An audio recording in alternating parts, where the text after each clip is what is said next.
SC వర్గీకరణలో Rajiv Ranjani Mishra ఇచ్చిన నివేదిక తప్పులు తడకగా ఉందని ఆంధ్రప్రదేశ్ రెల్లికుల అభివృద్ధి సంఘ అధ్యక్షుడు కొట్నాన రవి అన్నారు. డాబా గార్డెన్స్ రిజర్వ్ ప్రెస్ క్లబ్ లో ఏర్పాటు చేసిన మీడియా సమావేశంలో ఆయన మాట్లాడారు. ఆంధ్రప్రదేశ్ ప్రభుత్వం ఎస్సీ వర్గీకరణ నిమిత్తం ఏకసభ్య కమిషన్ ఏర్పాటు చేయడం వల్ల రెల్లి కులస్తులు ఉనికిని కోల్పోయే ప్రమాదం ఉందన్నారు. ఈ నివేదిక ఆధారం కాకుండా ప్రభుత్వం పూర్తి అధ్యయనం చేసుకుని స్థితిగతులను వర్గీకరణ అమలు పరచాలని కోరారు. కేవలం ఏసీ గదిలో కూర్చుని రాసే రాతలకు విలువనివ్వబోమని అన్నారు. భవిష్యత్తులో ఉద్యమ కార్యాచరణ జరుగుతుందని, వర్గీకరణ విషయంలో ప్రభుత్వం తీరు మార్చుకుని రెల్లికుల వర్గీకరణ వాటా శాతం పెంచకపోతే ఉద్యమ బాట పడతామన్నారు. అనంతరం ఆంధ్రప్రదేశ్ రెల్లికుల అభివృద్ధి సంఘ ఆధ్వర్యంలో రెల్లిగలం యూట్యూబ్ ఛానల్ ఏర్పాటు చేస్తున్నట్లు పోస్టర్ను విడుదల చేశారు. ప్రస్తుత కూటమి ప్రభుత్వం ఎస్సీలు స్థితిగతులపై అధ్యయనం చేస్తూ కమిషన్ వేసింది వర్గీకరణ నిమిత్తం. సో మేము అభినందిస్తున్నాము చంద్రబాబు నాయుడు గారిని, అదేవిధంగా పవన్ కళ్యాణ్ గారిని చాలా అభినందిస్తున్నాం. ఎందుకంటే తెలంగాణ మాదిరిగా ఇక్కడ కూడా ఒక కమిషన్ త్వరితగతిన వేసి సో ఇక్కడ కూడా రిపోర్ట్ వచ్చే విధంగా ప్రయత్నం చేశారు. అది చాలా అభినందనీయం సార్. కానీ మా ఆవేదన ఏంటంటే గతంలో మాకు రిపోర్ట్ వచ్చింది. గతంలో 1997లో జస్టిస్ రామచంద్రరాజు కమిషన్ ఇచ్చిందండి. రెల్లి, ఘాసి, హడ్డి, సచడి, తోటి, పైడి, గొడగిలి లాంటి 12 పైగా రెల్లి ఉపకులాలు దుర్భర పేదరికంలో ఉన్నాయని, అది విద్యా, ఉపాధి, రాజకీయ రంగాల్లో వెనకబడి ఉన్నాయని నివేదిక ఇవ్వడం జరిగింది 1997లో. 2008లో ఉస్మానియా కమిషన్ కూడా ఇదే వర్గీకరణ మీద కమిషన్ ఇవ్వడం జరిగింది. అదేం చెప్పిందంటే రెల్లి వాటి ఉపకులాలకు ఉంచిందండి గతంలో కమిషన్. ఇప్పుడు కూడా మేము మిశ్రా గారి కమిషన్ కూడా ఇప్పుడు వన్ మ్యాన్ కమిషన్ కూడా మేము భావించింది ఏంటంటే గత సిఫారసుల ఆధారంగా, గతంలో ఇచ్చినటువంటి రిపోర్టుల ఆధారంగా రాజ్యాంగబద్ధంగా వస్తుందని మేము భావించాం.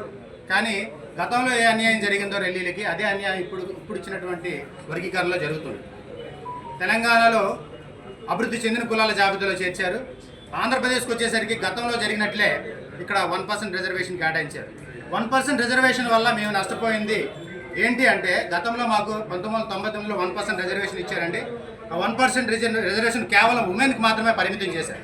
అంటే అప్పటికే నిరక్షరాస్యత సమాజం అది, అప్పటికే నిరక్షరాస్యత ఎక్కువగా ఉంది, ఆ పురుషుల్లోనే అక్షరాస్యత లేదు అని కమిషన్లు చెప్తూ ఉంటే మహిళలకు ఇచ్చారు. సో ఈ మహిళలకు ఇవ్వడం ద్వారా అక్కడ ఒకవేళ అర్హత గల మహిళ ఎస్సీలో లేకపోతే అది బి కేటగిరీ పొందేలాగా డిజైన్ చేశారు. మరి ఇప్పుడు 1% రిజర్వేషన్ ఇస్తున్నారు. మీరు ఎలా ఇస్తున్నారు?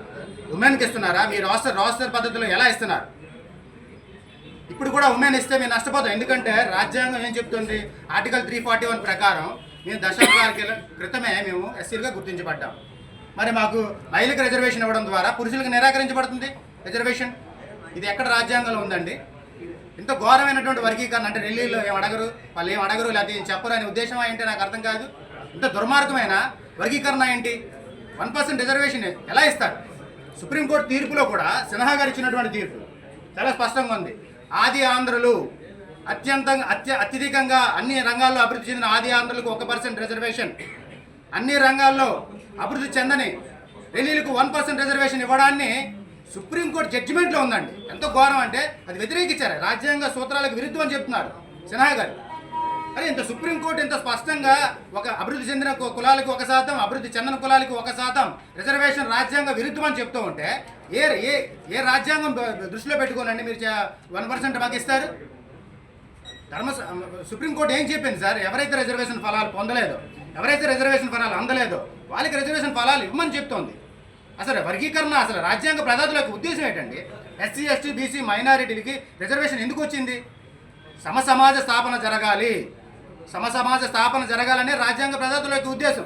ఆ రాజ్యాంగ ప్రదాతల యొక్క ఉద్దేశాన్ని తప్పుదో పట్టిస్తుంది ఈరోజు వర్గీకరణ కమిటీ ఇచ్చిన సిఫారసు. దయచేసి స్పష్టత ఇవ్వండి.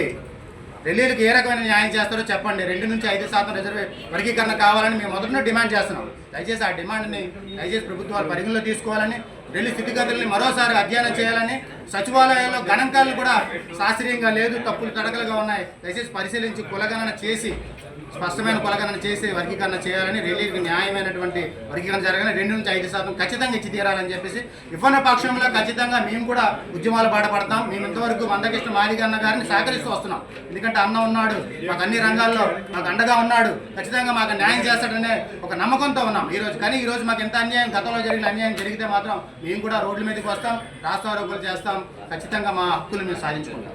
థ్యాంక్ యూ సో మచ్ అండి.